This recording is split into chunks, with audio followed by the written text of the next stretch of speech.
Hello friends, स्वागत है आपका आपके अपने चैनल आधुनिक मनी मंत्रा में। आज हम बात करने जा रहे हैं रामनवमी महापर्व 2025 के बारे में। इस वीडियो में हम आपको बताएंगे कि साल 2025 में चैत्र नवरात्रि के दौरान आने वाला रामनवमी का पावन पर्व कब मनाया जाएगा, इसकी पूजा विधि क्या है, इसका महत्व क्या है और श्री राम जन्म कथा के बारे में भी विस्तार से जानेंगे। तो चलिए शुरू करते हैं और इस खास पर्व की सभी महत्वपूर्ण जानकारी आपके साथ साझा करते हैं।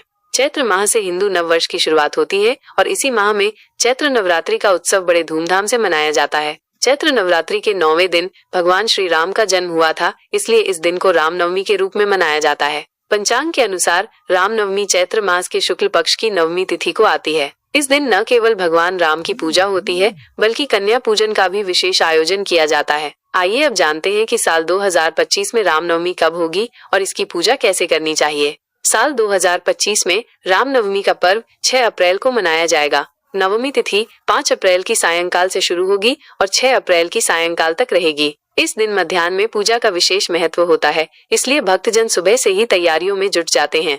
अब बात करते हैं रामनवमी की पूजा विधि की। शास्त्रों के अनुसार इस दिन सुबह ब्रह्म मुहूर्त में उठकर स्नान करना चाहिए। इसके बाद पूजा स्थल को साफ करें और वहां भगवान श्री राम और माता सीता की प्रतिमा या चित्र स्थापित करें। प्रतिमा को चंदन का तिलक लगाएं और फूल, धूप, दीप, भोग सहित सभी पूजन सामग्री अर्पित करें। इसके बाद मंत्र जाप करें, राम रक्षा स्तोत्र का पाठ करें, रामनवमी व्रत कथा सुने और अंत में भगवान श्री राम की आरती करें। धार्मिक मान्यता है कि श्री राम जी को उनकी पूजा में तुलसी का पत्ता और कमल का फूल चढ़ाना बहुत शुभ माना जाता है। इससे भगवान प्रसन्न होते हैं और भक्तों पर अपनी कृपा बरसाते हैं।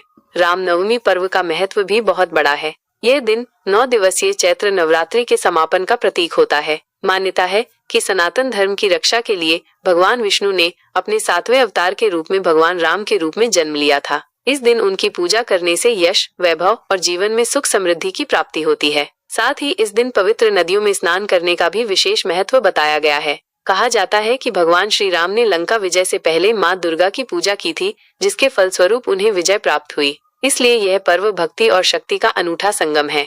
अब आइए जानते हैं श्री राम जन्म कथा के बारे में। पौराणिक कथा के अनुसार अयोध्या के राजा दशरथ की 3 रानियां थीं, कौशल्या, कैकेयी और सुमित्रा। लेकिन उन्हें किसी भी रानी से संतान नहीं थी, जिसके कारण वे हमेशा दुखी रहते थे। एक बार ऋषि मुनियों के परामर्श पर उन्होंने पुत्रेष्टि यज्ञ करवाया। इस यज्ञ से प्राप्त खीर को राजा दशरथ ने अपनी पत्नी कौशल्या को दी। माता कौशल्या ने उस खीर का आधा हिस्सा कैकेयी और सुमित्रा को बांट दिया। तीनों रानियों ने इस खीर का सेवन किया और इसके फलस्वरूप चैत्र शुक्ल नवमी के दिन पुनर्वसु नक्षत्र और कर्क लग्न में माता कौशल्या ने भगवान श्री राम को, कैकेयी ने भरत को और सुमित्रा ने लक्ष्मण और शत्रुघ्न को जन्म दिया। इस तरह भगवान राम का जन्म हुआ और अयोध्या में खुशियों की लहर दौड़ गई। फ्रेंड्स, रामनवमी का ये पर्व हमें भगवान श्री राम के आदर्शों को अपने जीवन में अपनाने की प्रेरणा देता है। अगर आपको हमारे चैनल आधुनिक मनी मंत्रा द्वारा दी गई ये जानकारी पसंद आई हो तो इसे अपने दोस्तों और परिवार के साथ शेयर करें। हमारे चैनल को सब्सक्राइब करें और लाइक करें